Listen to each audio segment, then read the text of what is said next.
Yeah. Bye. Can you listen out for her? But she should be like Janae enough, so she'll probably hear. I'm making a video. No, I just meant like let it like call us or text us.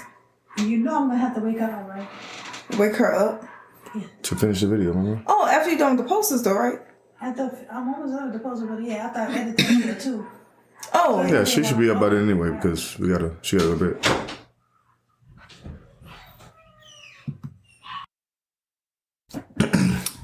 You ready? Mm-hmm. All right, hello. Welcome to another episode of Taking the Stage. Okay, last time I was a little bit loud, so I'll scoot this back a bit. How about that? Am I good now? Yeah. It's better. You think? So I have to be louder. Not necessarily. Well, I mean, your voice kind of. You're good. Okay. Let's turn it down a bit here. Oh, you covered up your matching day tune. Oh, okay. Yeah, let's put a day tunes on. Yeah, you good. So I'm starting this over apparently. Oh, sorry. No, it's fine. No, we ain't gonna start over. You know what? This'll work.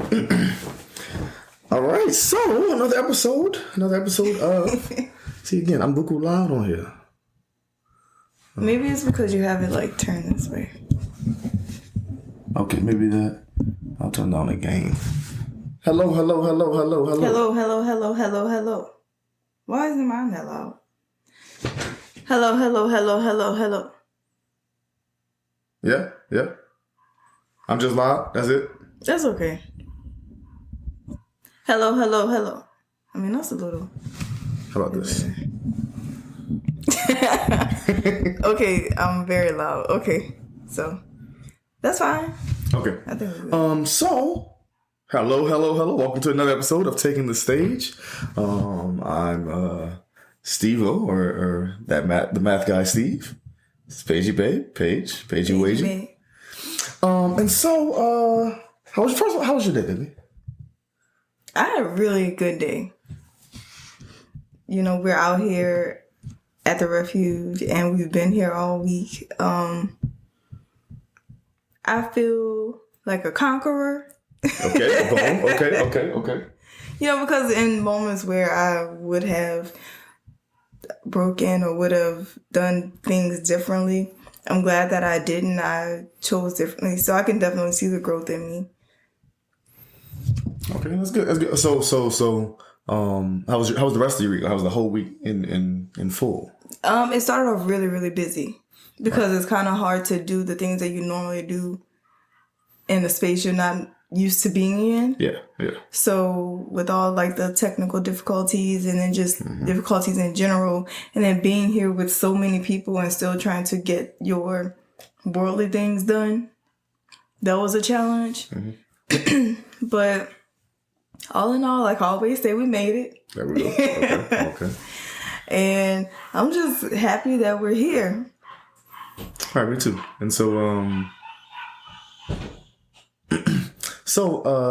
it was a very difficult week. But I mean, it was a good week. It was productive. I mean, we didn't get much time together ourselves, just us two, just us three, me, you and Mel, or me, you, Mel, and baby. So it's 3.5, I guess. And so, but it was a productive week. I can definitely say that, and I look forward to more of these. Just kind of.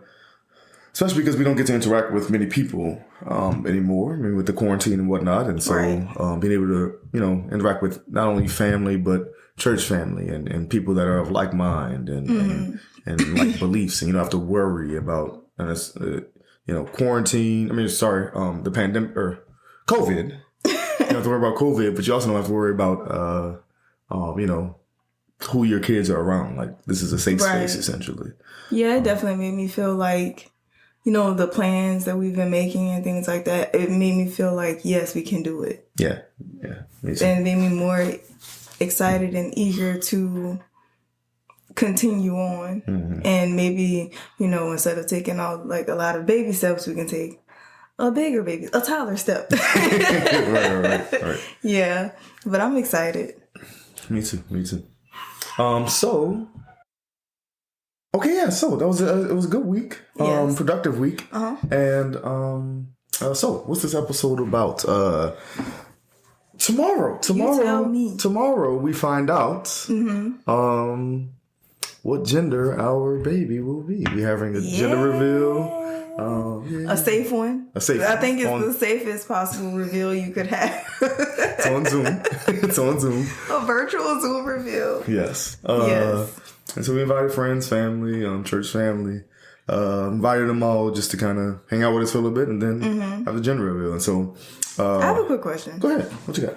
What do you think about reveals? Because people have, like, such polarizing opinions about them.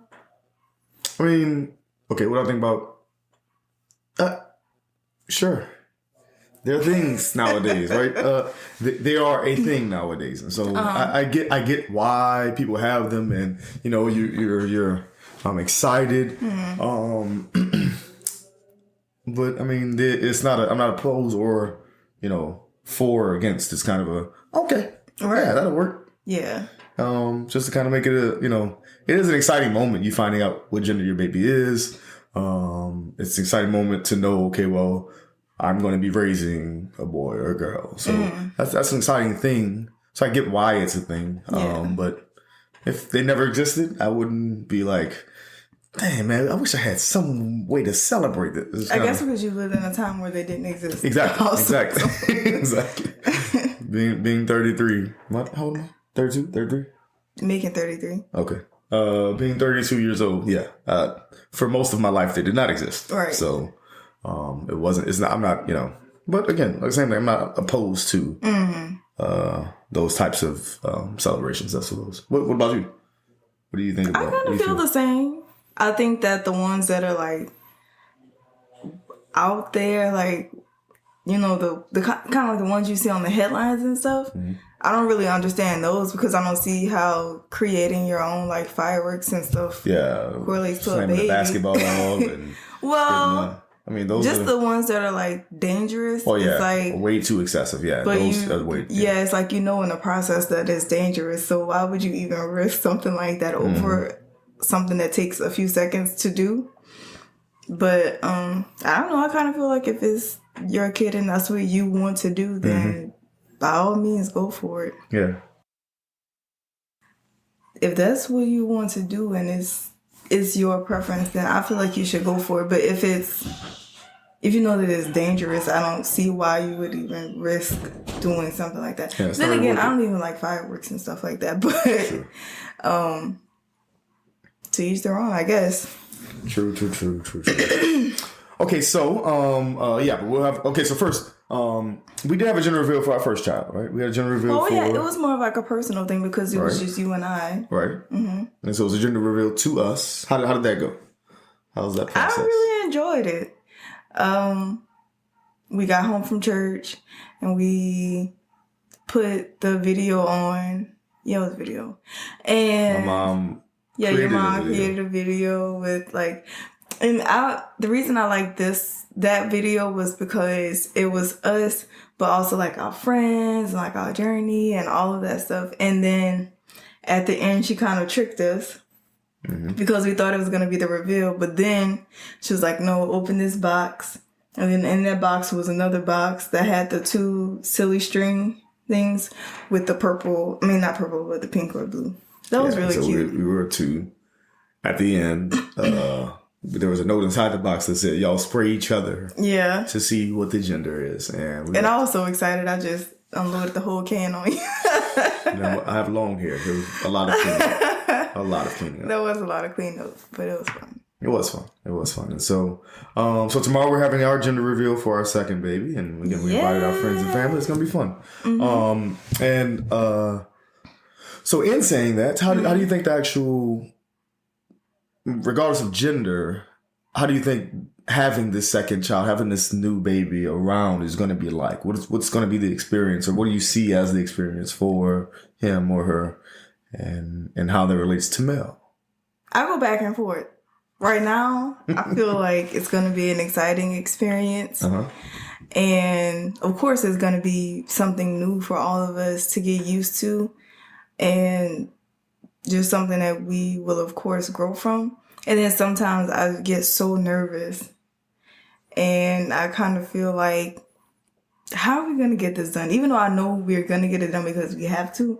But in my mind, I'm like, sometimes I feel like I'm gonna psych myself out, so I try not to think about it as much. But I do get nervous. And in those moments when I get nervous and stuff, I just kind of sit back, say a little prayer, and I'm just like, you know what? There's nothing you can do about it right now. So in the moment right now, this isn't what we're going to do because it's not good. And I don't want anything negative, around this baby. Mm-hmm. Yeah, no, I think, okay, so in my head, having the first child was the hard part because it's always been us. Like we've been together for almost 13 years now. It's always been us. And so we're not introducing a third part to the entire, introducing a third party to what we've been, before Mel, we were together for 11 years. They don't understand how much this mic fits. We're still at the church's property, so we're recording this. I don't think they know it picks up everything. Anywho, but just, introducing that third one, again, it's always been us. Right. Introducing Mel was like, okay, well, this is going to be rough. But then once you get used to, okay, Mel's always here, Mel's always been around, and we have to think of her first at all parts, then I think that with me, the new baby isn't that scary or that, I'm not apprehensive about, okay, how we're going to deal with it or grow with the baby. I'm just thinking, oh, okay, well, at least Mel will have she doesn't have to keep looking at us for attention or looking at us for everything. Because even during the pandemic, it was just us three. Right. And that's pretty much every day, all day, it was just us three. So, she needs the attention now. Mm-hmm. She needs every single moment of our time and energy. And it's not always the easiest to find time or energy to give to her. Yeah. So I think with the other baby, with the new baby, now it's going to be like, okay, well, Mel has a little bit of company. Mm-hmm. She now can have responsibilities dealing with the baby. And so now I think it'll be more complete for her in my head. I think so too. Mm-hmm. Yeah, I can see that. I'm sorry, I lost my train of thought when the door opened. But I can see how it would be, because it did take a little bit of getting used to with her. And then something switched and it kind of felt like she had always been there. Mm-hmm. And it was like I couldn't remember a time when she wasn't a part of our lives. Exactly. And so I think that the same thing will happen with the new baby. It's just, I know that once the baby's here, I'll, all those nerves and stuff will just wash away, and I just won't have that looming over my head. Mm-hmm. Yeah. I mean, I don't want it to be perfect, or I'm not trying to make it perfect. I just want to minimize anything that could go wrong, Mm-hmm. So how do you think Mel is going to be as an older sibling? I think Mel is going to be a great older sibling. She is going to be a bomb older sister because she is already very independent. I mean, her and I, we are very codependent on one another, but she is a very independent baby.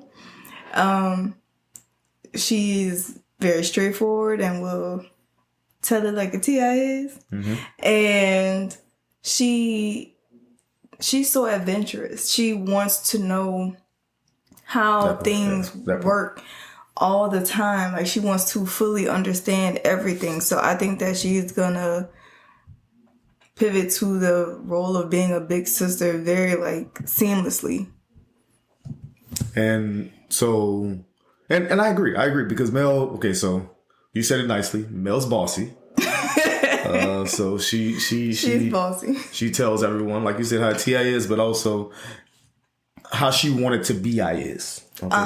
What you call him said, she said, y'all do y'all and Mel does her. And I was like, no.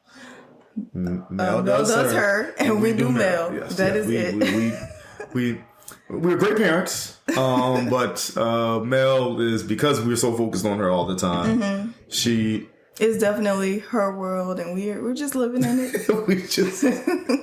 we're just living in it. And so so I think I'm 100% certain that Mel will be a great sibling, a great big sister, because first of all, number one, she has you as a mom. So start there, and that you're a nurturer, but also, as we saw yesterday when we were given when we did that the activity, you are also very forward. But that's a good thing because oftentimes people aren't. In a PC culture, in a church culture that we have as well. Both of those crossing paths. You don't get it straightforward. You don't get it off the cuff. You don't get it, and again, you aren't mean or derogatory about it, but it's similar to Mel. I think it's, you tell it how it is, but also how to say it without hurting someone's feelings. They're just like, yeah, you're right. I didn't realize I needed to. Okay, I didn't know I had to be that. So that's the only way I know how to be. That's why when we were talking about that yesterday, I was like, I never thought that it was a thing that I did. I just thought that I was talking like anyone else would talk, like how you and I are talking right now, or speaking right now. That's how it feels to me. Yeah,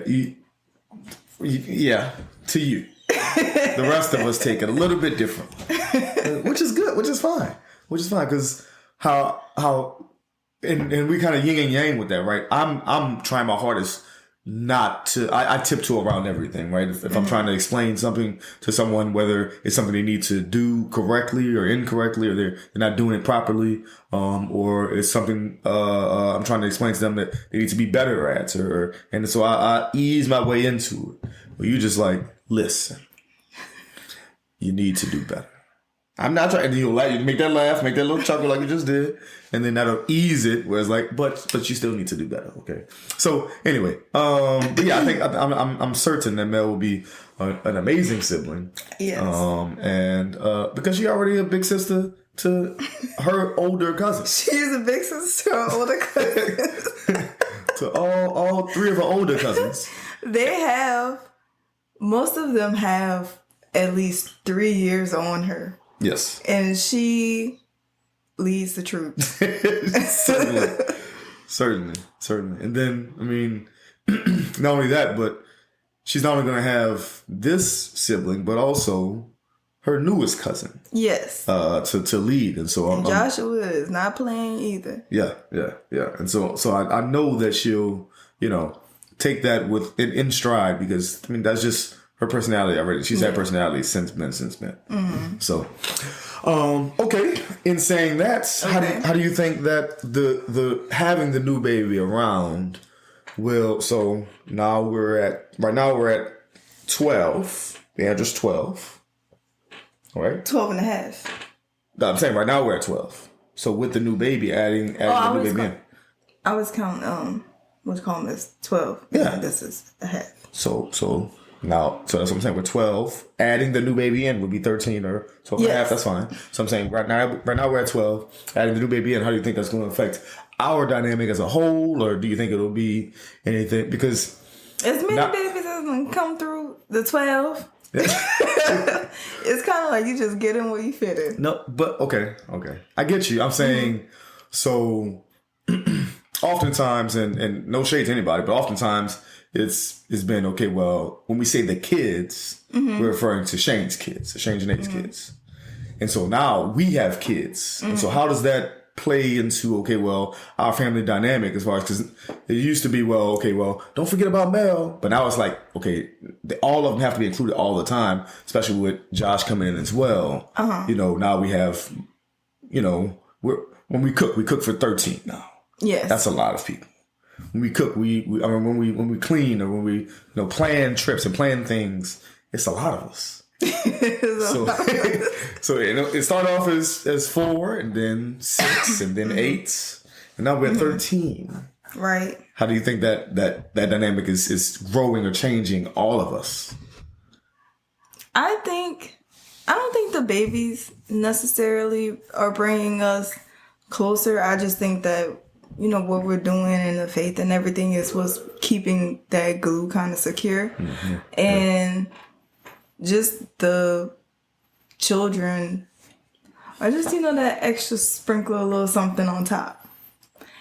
I do like when we do things together and you just see all of them doing what they do, being kids. I love seeing that. And I think that the new baby along with Joshie, it'll bring a balance because, you know, Shannon and Genesis are older, and then Mel and Sammy are in the middle, and then these two are going to be the youngest, and so that's kind of how it always goes.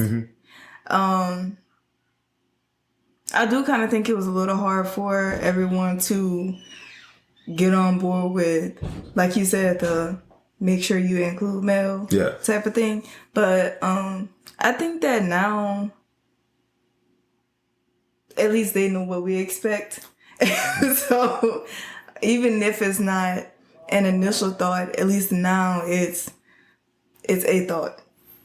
Yeah, and I agree that, you know, the new babies aren't really, you know, like you said, the what's making us closer, but in my head, it's a reminder of why we're doing this in the first place, why we're, you know, moving this way in the first place, why we're in the faith in the first place, why we're growing all together. It's for a purpose. It's for a reason. It's for them kids. And so seeing those new two, you're like, yeah, they started off like that. So like Josh right now, I remember when Shane was that age, right? And that first birthday, you know, smash cake, is that what they call it? Yeah, he had a big party. Remember, he had like a spacewalk and all of that. So I remember him being that age or younger than that, or younger than, And so it's just a reminder of, okay, where I was at that point in my life, where I am now, where I am in my faith, where we all are in our growth. Seeing this new baby is going to be like, yep. Every day, it's a reminder. Okay, get better, do better, be better, and not just for you, not because you feel the need to. Okay, you know what? I need to grow today. It's like, dang, Mel getting tall. Okay, what did I do? Okay, how have I grown since last time I realized, dang, Mel was tall. So is that constant reminder for me? Yeah, it's like she became a toddler overnight. I mean, she did, but still, right. Like, sometimes I get the pop-ups on the memories on my phone. I'm like, but this says that this was just the last year. Like, where did the time go? So, okay. How we doing the sleep schedule thing? Because last time, where are you reading from? Oh, I'm not reading from anywhere. I passed it up, but I'm reminding I read this already. Okay. How we doing the sleep schedule thing? Okay. Because last time, hold on. We're doing the exact same thing. I don't know what you're talking about. Okay. How we did it for Mel was... Tell the people. Paige slept through the night nice and comfortably, and I woke up every single time the baby made any type of noise.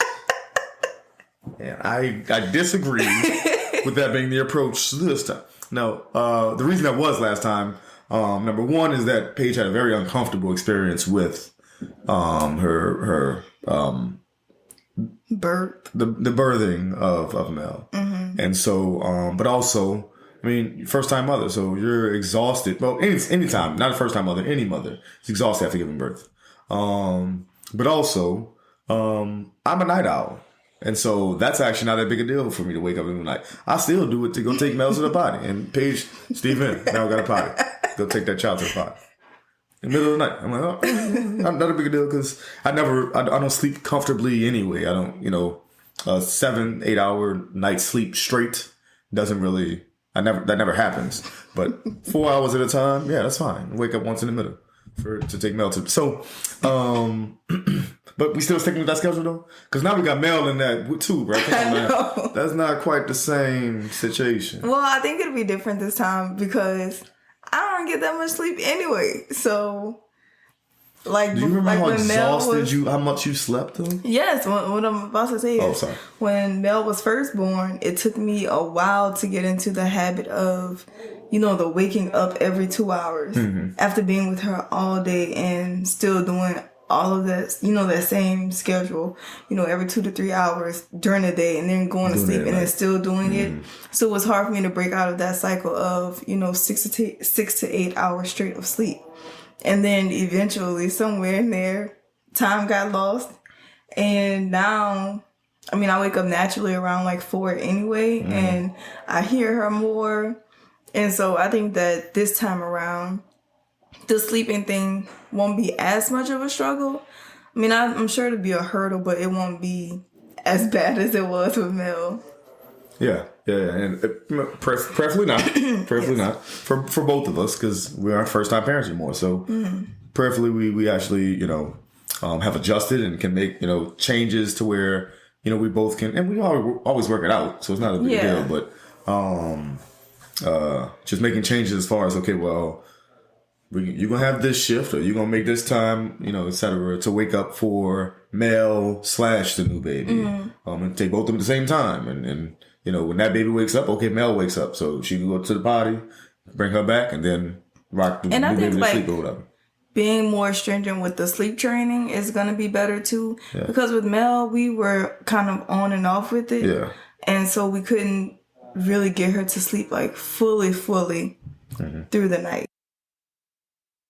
I think, being strict with the scheduling for the baby is going to also be a big help. Even if it's at our expense, I think that, it'll do us some good to make sure that we're on top of that. For the better picture. Okay, next thing I want to ask is, on that same wavelength, what do you think we'll be able to change that we probably should have done outside of the sleep schedule? Other things that we should have done maybe with Mel that we didn't. We just didn't know better. We didn't know, how to raise a child at all. We just didn't. So, we read as many books as we could. We listened to our parents and had meetings with them and all that type of stuff. And still, you still have to raise a child. So what do you think we could have done better? Maybe we'll try to adjust for the new baby. Weaning her off the bottle a lot sooner. I think we were so caught up on just making sure we were at least attempting to do things right that you kind of get lost in just making sure she's comfortable all the time. Yeah, I was about to say that she's comfortable. Mm-hmm. And I think that's why it's been so long or difficult, with the whole bottle thing with her. Mm-hmm. Well, and I think not only that, but I keep bringing it up, but it's an important part of her life that isolation that we had for months. That was that was the time when you would wean her off of a bottle. But her being not able to be in contact with like other people for a long time, affected our raising her, because we know she wasn't going to become like some babies or toddlers have pacifiers or blankets, or they have some type of comfort never thing. Liked that type she didn't of have those things, but she had her bottle. And so that was the only thing she liked. She tried multiple pacifiers, blankets. She doesn't like covers. Like, bottles are her thing. Yeah, but during that time, trying to wean her off at the time just didn't seem right or fair, because she kind of,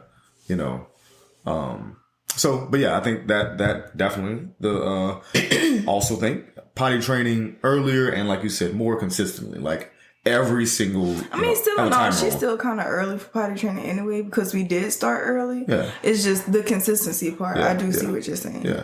Just doing it, have a timer on our phone. We never did that, which we probably should have. Mentally, I kind of like during the day, it's easy for me to, do it. But at night, sometimes I'll wake up and it's like 2:00 and I'm like, okay, I can feel her squirming or something if she's in the bed, and then I'll get up and take her. But sometimes I'm tired and I can sleep through till like 5.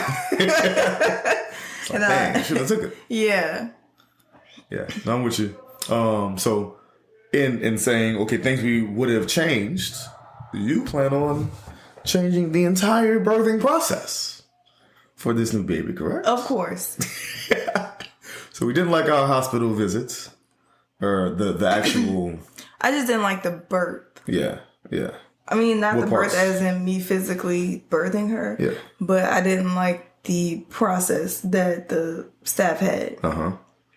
So this time we're doing it completely differently. But do you want to explain the process, the part you didn't like from previous, or? Well, with her, I went in for a regular checkup, and I'm just like thinking. Sorry, before that. So Mel had an issue, right? Oh yes. So these checkups. So about halfway through our pregnancy, we went in for the anatomy scan, and they thought that there was fluid around her heart. And so we were scheduled to see another doctor, and then we go in, and there was some fluid, but they were like, well, she's developing, so this is kind of normal. We'll just keep monitoring it. But the monitoring never stopped. Mm-hmm.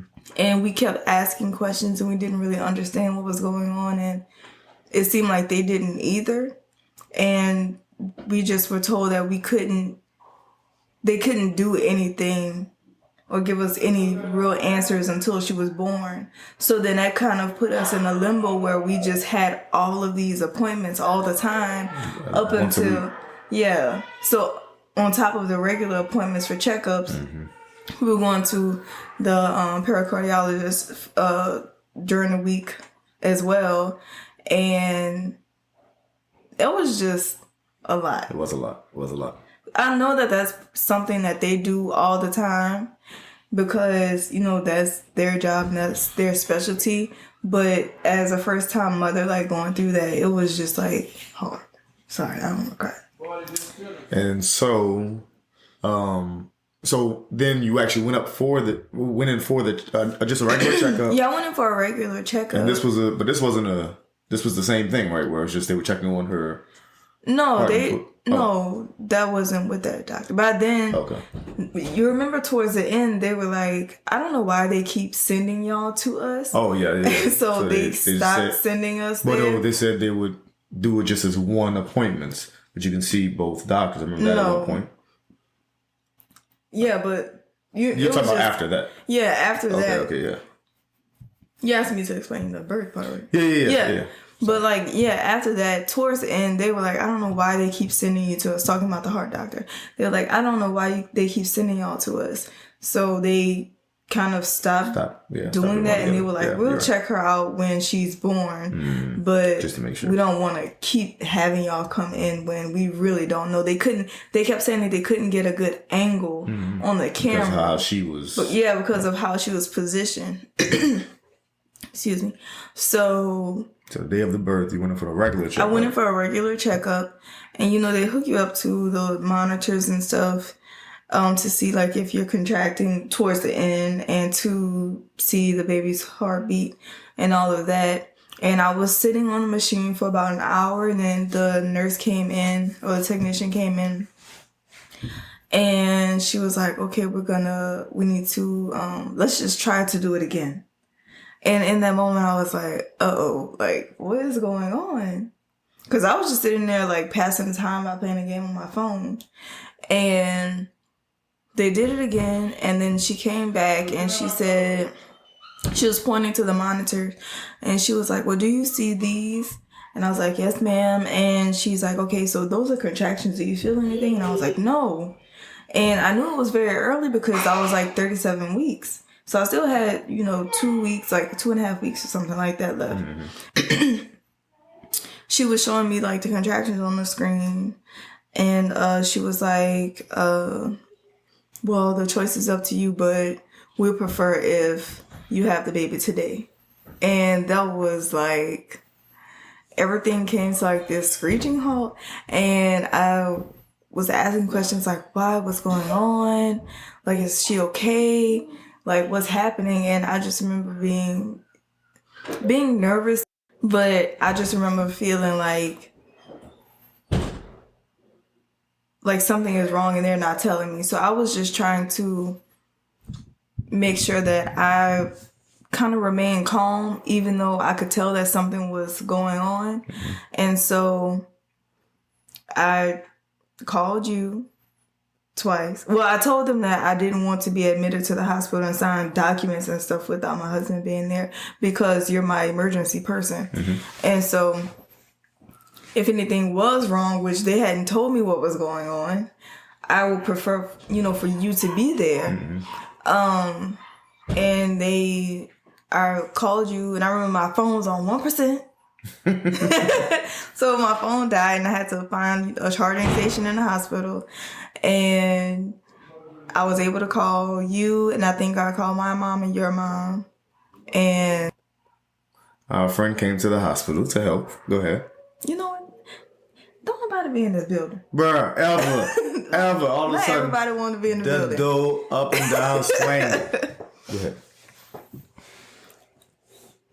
So, you were finally on your way. She was on her way. And, everybody was pretty much on their way. And I just remember sitting there like by myself crying in the hospital, and this old white lady, she came and she was like, "You're gonna be all right.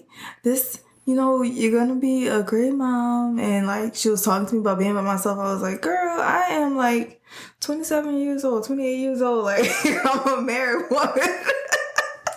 She thought I was just alone having a baby in the hospital. She thought I was just alone having this baby. And I was just like, well, thank you, man. It's not a situation you think, but okay. I was just crying because I didn't know what was going on or why they were telling me this. And they gave me multiple chances to be like, to say no. And to say, they kept saying, you can go home if you want. Like, you don't have to be induced today. Yeah. And they kept saying, you don't have to be induced today. You can go home. But. Yeah. And it's like when you hear something like that, you automatically, you're like, well, clearly something isn't right. Especially when you've had, there's there may be complications because Mel with the fluid, and you know that you've been there week after week and have never seen anything like this before. Mm-hmm. All of a sudden, it's like. So at that point, I was just like, you know what? I would rather have her here and healthy where I can hold her and protect her than for me to just not know. Mm-hmm. And we decided to do the induction. Am I going through the full story? No, I mean, well, okay, so you can if you want, but I think the main thing is why you. Oh, yeah. So, and then also, my doctor wasn't there. I think she was like on vacation or something, but she had never, or the hospital had never done any like consults with other people who just would be on call. Yeah. So I don't even know the person who was in there to help with the baby. Mm-hmm. And I think they wanted like a student to come in. Like it was just a lot of people. The pushing experience. At first they didn't even let both of our moms and me be in there. Yeah, it was like, y'all are doing too much. Y'all have all these people in here, and the people I actually want in here, you don't want in here. So, no. Because there were people just standing around. I'm like, okay, well, can a student get kicked out? And then I can have somebody else come in, because he's not even doing anything. He looks petrified. Yeah. It looked like that was his first day in school. Yeah. Or even at first they said that they wouldn't even let me pull Mel out. Yeah, they said that. The biggest things that we wanted. Right, and that was the biggest thing that we wanted. So luckily at the last second, they were like, they let you put your, like, wash your hands and put the gloves on and be part of, you were the first person to physically touch her. And that's just something that was special to me. So I'm really glad that worked out in our favor at least. But, we should have known it would have been a rocky road with her just by how she even got here. Because she was head down from like week 20. She was already very, very low. Mm-hmm. And I just remember them, every time they would check me, they would be like, she's right there. She's so low. Like, are you having any pain? I'm like, yeah, I can barely raise my legs to put pants on. I can't get in the car. Like, everything would hurt all the time because of her position. She was just before her time, as everyone says about her. She was on her own time, that's for yes. Sure. She came on her own time too. But sure. I do want to. We're having this baby either at your parents' house or at the birthing center. Either way, natural. Yeah, more of a natural way because that was a lot. And everything happened so fast. I don't know if everything happened fast or it's just the fact that there was so much involved, but it was just like I was living life like on fast forward. And then at the end, everything paused and it was like, okay, what just happened? And from what I hear, the most important parts about giving birth to a child is that the mother is calm and at ease. And you're going through this process of you're about to give life into the world. And so you should be going into it, at your mind should be at peace. Yeah. But you were nowhere near that. I mean, I tried to be as much as I could. But if I say not nowhere near, but you it could have been. Yeah, it could have been better. Yeah. And so I think, and that's why I was like, yes, absolutely. When you suggested, should we try a more natural version? Try even, at my parents' house where, there's a huge tub, maybe even trying having a baby in the tub and there's, space for you to walk and things like that to, have that natural, whether instead of being, induced or having, a C-section or anything like that, which you didn't have. Oh, but thankfully I didn't have to have that. But just, making it, try to have it as how the Almighty intended, how the Most High intended a woman to give birth. Just, from your body, but as smoothly and as calmly. I just want my body to do its own thing. Yeah. With no assistance. Yeah. So I'm excited for this version. We still have months left. Yeah. So plenty of research to look up and all that type of stuff. Yeah, we have a small amount of time to get everything together. Mm-hmm. But I just pray that everything continues to be fine. I was so thankful at the anatomy scan that everything was fine with this baby. And it must have been the father giving me a test, because the whole time I'm like, okay, all right, 2 legs, 2 arms, all right, 10 fingers, 10 toes, get to the good stuff. Tell me about the heart. The good stuff. Because that's where everything changed with Mel. Yeah. And so I don't know what it was. It had to be a test because the heart was saved for last. Yeah. And I was like, she's going over the whole body, turned off the monitor so we wouldn't know the gender and everything. And that was the final thing. And you almost bust out crying. I saw the tears. The tears of joy. I shed tears of joy because everything was fine. And it's kind of gut wrenching when you go into something expecting everything to be fine and then you find out that it's kind of not, and it's like, okay, what did I do? Mm-hmm. Sorry. See? I'm crying on the potty. Oh, you crying on the potty? You Mel in the middle of the night crying on the potty. Different potty, different cry. Go ahead. But, and as much as they were all like, well, it's nothing that you did, or there's nothing that you could have done to prevent this, but you still kind of feel like it's you. Yeah. Yeah, and even during that time when we weren't as strong in our faith as we are now, you asked the Almighty, what did I do wrong? Where did I go wrong? Why are you giving me this test with Mel? Why you feel some type of way like, dang, bro, I thought I've been serving you for a minute, like what's up? That type of, you feel that feeling of, okay, well, it's my first child, I'm about to be a parent, and this literally her heart. Yeah. And that's the, one of the critical parts about you think that you're going to be sharing your heart to someone else and their heart, and then their heart may be flawed. Coming into this situation. So, but even still, I was always just very thankful that, this path was chosen for us. Yeah. And that even though something could be wrong, something wasn't really wrong. Yeah.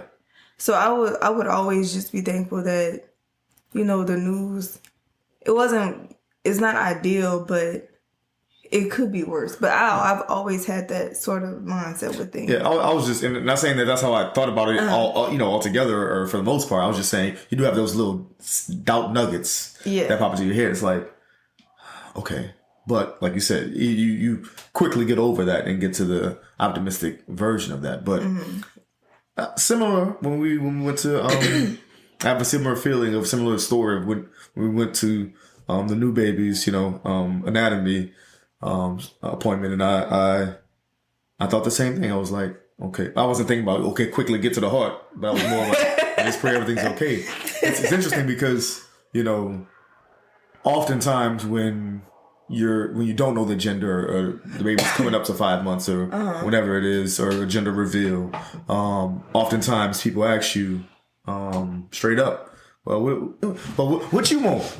what you want, a boy or a girl? Yeah. And this time, I'm comfortable in saying that, no, for real, all I want is a healthy baby. Mm-hmm. Because of the potential issues that were with Mel. Like, it's not like, okay, I'm just saying it because that's what you're supposed to say. Yeah, some people are like, that's just the generic answer. And it's like, no. No, you don't get it. No, yeah, for real. you don't get it. For real, I just want a healthy baby and a healthy boy or girl, no matter, I mean, if it's a boy, Stephen III.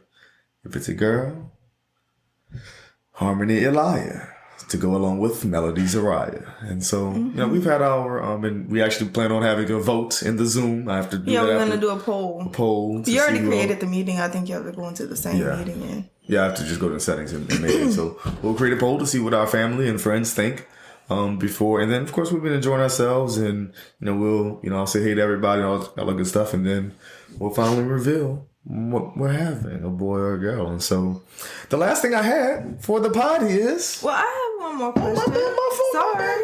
Go ahead, babe. Well, I never really know what the topic of the podcast episode would be until like... You go in blind every episode. Yeah, I do. I go in blind every episode.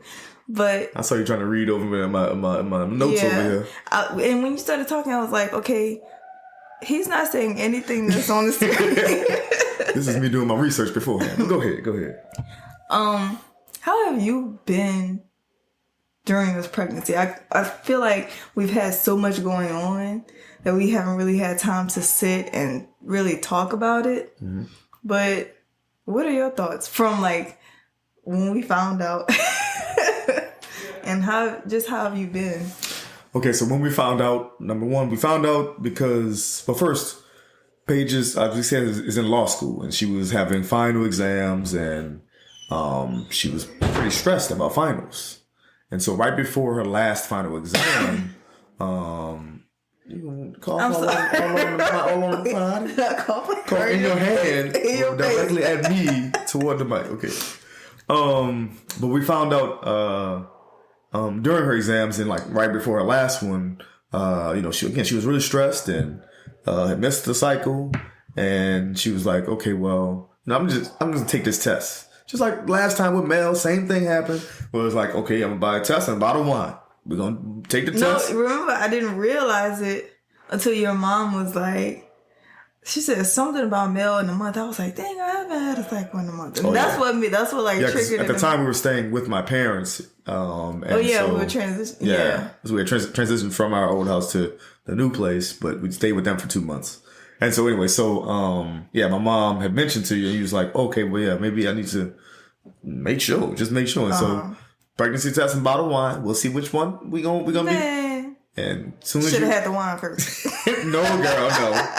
Soon as you didn't have to wait. Ain't no shaking and wait 5 minutes. No. I literally clear as day. Yeah, I peed on the stick and I was washing my hands and I was glance over. Ass washing. And I was like, wait, what? Sure. So anyway, but that's how we found out. And yes. Just as, oftentimes, now I remember, I think this is where I get this from. So when one of my favorite aunts, TB, I can say that, she, when my grandfather passed, literally everybody else was devastated, right? Even my dad, had his moments. I remember at the funeral, she was the only one who didn't cry at all. But she was there for everyone else. She was strong for everyone else. She was feeling still. I think that maybe even affect her to this day. But she was there for everyone else in that moment, in that critical moment. And she even sang at the funeral and everything. Sang a couple songs at the funeral and at the wake, I guess, or the repast. No, before? The funeral was before, and then what's at the actual grave site? The wake is before. Oh, what's at the actual grave site? The burial? Burial, there we go. I'm not at a funeral. I feel. You can tell I've been on one or two. You've been to your ship. Okay, gotcha. But I just remember that moment and just knowing how strong she was, even though it may have been just her holding it in for everyone else. But in my head, I was like, okay, that takes a lot to be that type of person, in the critical moments, in the huge moments, because everyone else is feeling so much in those moments.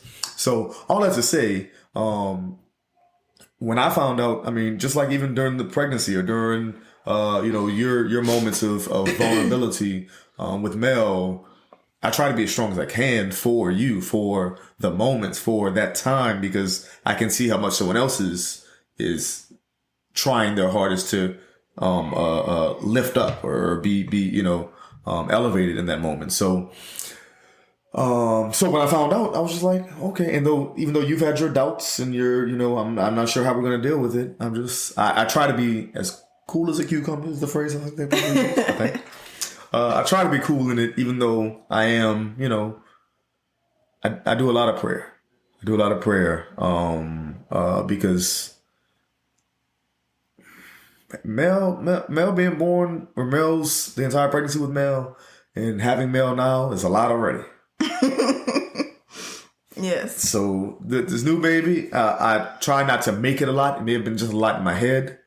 I'm just more of, okay, I'm ready to meet my young man and my young woman and enjoy them and see their personality and so I'm thinking more future than in this time. I'm not really, I'm not carrying the child. So I'm more of concerned about you and Mel and the baby as far as, okay, their future. You see what I'm saying? Yeah. So it's not really how do I feel during the pregnancy? I don't know. I'm not pregnant. I'm not the one pregnant. So, but I mean, I'm excited. I mean, I'm rather excited. It's just, I can't, I'm more so of like when I see like, okay, when we're at home and I see that you're exhausted from being with Mel all day, and being in class and doing assignments. And I'm just more of, okay, where can I help out? Okay, let me take Mel for a couple hours and let her go and study or just lay down. Like how I found you under the covers, just laying down, lights off and everything. And I'm like, I thought she was coming right back. What happened? You over there? He wasn't even asleep. Just sit there. No phone or nothing. Just lay there. Just some quiet. Because Mel's a lot. I get it. And so, but how do I feel about the baby? I mean, I'm excited. I'm right. Ready to find out about the gender. But also, I'm just ready. I think I'm way more ready than I was with Mel. Mm-hmm. And so I think every day I just try my hardest to be the best dad and father that I can for new baby Mel and you. I appreciate that. Must have answered the question. I don't even know. I mean, I just don't really. I guess I guess how you're feeling all the time about it. Because I kind of know what to expect in your answers when I ask you about it. Okay, what type of question you asking? Then what's my answer? Exactly what you just gave. What did you expect my answer to be? I don't know. You want me to put more emotion? No. Want me to cry? No, I do not need you to cry. I do enough of that without. Yeah, it's Genesis. I promised her we would make bath bombs. So I gotta go do that right after this. The consummate auntie, huh? T-Paige. Monty. T-Paige. Does they say it on Real Housewives? Mom auntie? Yeah. Oh, Monty, okay. But yeah, I mean, I'm just excited. That's all. That's all it is. I'm excited too. Okay. I don't know what you expected out of that. No. It's the same answer every time. It is. I just like to check on you from time to time. Yeah, I mean, because You're always checking on me, and like you said, I'm a very forward person, and you tiptoe sometimes. So I like to ask you from time to time just to see. I do my little crying every once in a while, but a little. I know I'm talking about referring to the baby. About the baby. First of all, you ain't had to throw all my business out there, right? I cry every now and again. Listen, it is. I'm comfortable with myself. I know I cry a lot. I'm an emotional person. Nothing wrong with being emotional. Men be emotional sometimes. You ain't gotta be all hard and hide that all that. Nah, that's for the birds. It's so funny because you're both. What? Like rough and tumble, and then like a very emotional person. That's called range, fam. That's called range. You hear me? All right, so the last thing I wanted to about the potty, last part is what's our baby gonna be? You tell me. You. Oh. What do you think our baby is going to be? And not the gender of our baby, and why? And then what do you expect from said gender? Of course, I'll be happy with either one. I mean, as long as this baby has a great attitude. Wait, first, okay, yeah, and she's referencing Mel. Yes. What did you expect Mel to be? I definitely thought Mel was a boy. Okay. Sometimes I'm still like, I don't know how she came out as a girl. She's rough. But she has her, she's definitely similar to me. She's rough on the edges, but she's girly. I'm rough, but I have emotion. She is girly for two. Yeah. New two. Right. Brand new two. But you thought Mel was a boy, okay. And this time, I don't know. I kind of wouldn't mind a boy because we've experienced Mel so much, and I would love to see you as a boy dad. I think that would bring out like a completely different like version of you, just seeing you raising a son. But I'm happy either way. Yeah, me too. So, but you're expecting a boy? I wouldn't say I'm I don't know. Like, I kind of think it might be a girl. Okay. But I wouldn't be, like, I would, I guess from looking at the percentages, I would be like, okay, I'm team boy. But part of me feels like it's a girl. I don't know why. Oh, man, you hedging your bets, man. Hold on, don't hedge your bets. No, I don't, I don't know what that means. Team boy? You don't know what hedging your bets are? I never heard that before. We're going to have to explain to you what hedging your bets are before we continue this conversation. Like basketball? Okay, first of all, we're talking about bets. So you're betting, on a game. Oh, like gambling? Typically. No, yeah, I don't gamble. No one knows that. But you still know what the phrase means. Hedging your bets means you... Oh, like playing both teams? Yeah, kind of. You're betting on both teams, but you're kind of... No. What I'm saying is, I kind of feel like I don't know, I feel like it's going to be a girl, but I also feel like Mel will be a boy. Yeah. But I'm also saying, if I have to vote either way, that's what I said, percentage-wise of, preference, I would say team boy. Gotcha. The only reason I said you can't hedge your bets because I was about to do the same thing. Listen, I am team girl only because I'm raising a girl, so I know not all, but I'm more comfortable when raising a girl right now. So I'm team girl. However, in the same vein, pretty sure Ya is a comedian. Mine is a comedian for sure, and that because I'm the most comfortable in raising a girl right now, I'm like. But I think he might give me a boy just because that'll bring me out, like you said, that'll bring me out of my comfort zone and kind of know that's.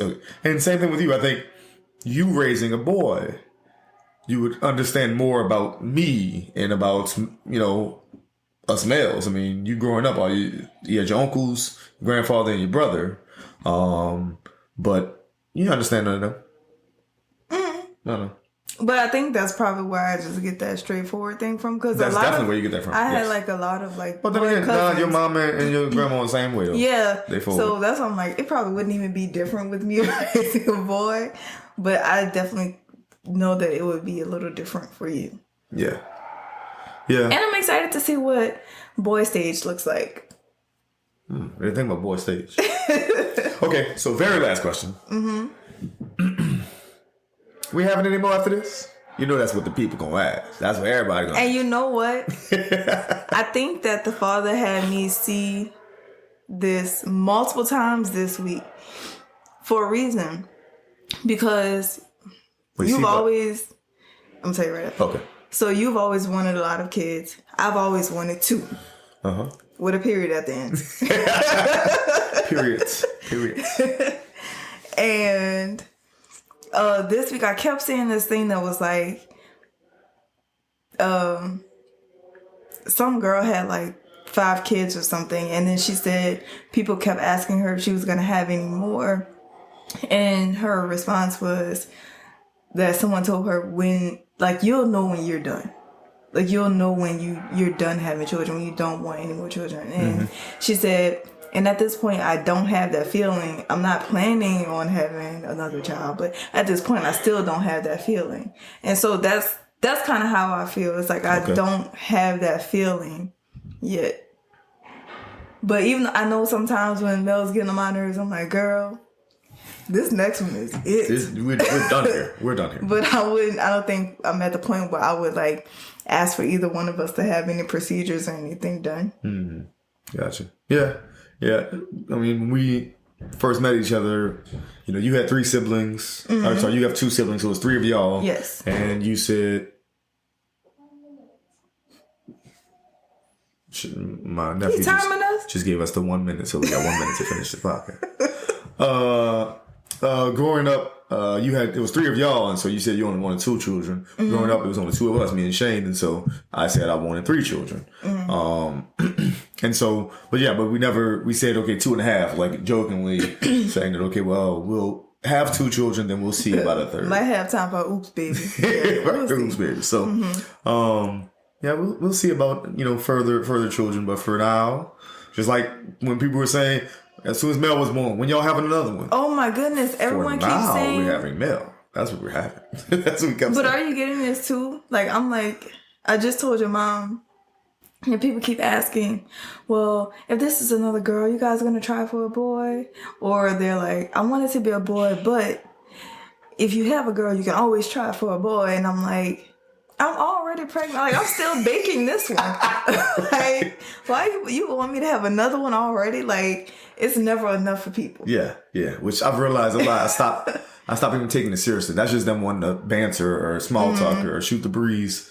It's not really, they aren't serious. Because most of the times it's people who've already had kids and they know how stressful that situation is anyway, and how not uncomfortable, but how personal it is for someone to decide to have children or not, and so they aren't really meaning it in any malice in there, right? Yeah, so I'm just thankful that we're at a point where we wouldn't be struggling with multiple kids. Yeah, and so I'm very thankful for that. Yeah, so I appreciate y'all listening to us, and thank y'all for taking the stage. Appreciate it, and we'll see y'all next time on Taking the Stage. What we gonna talk about next?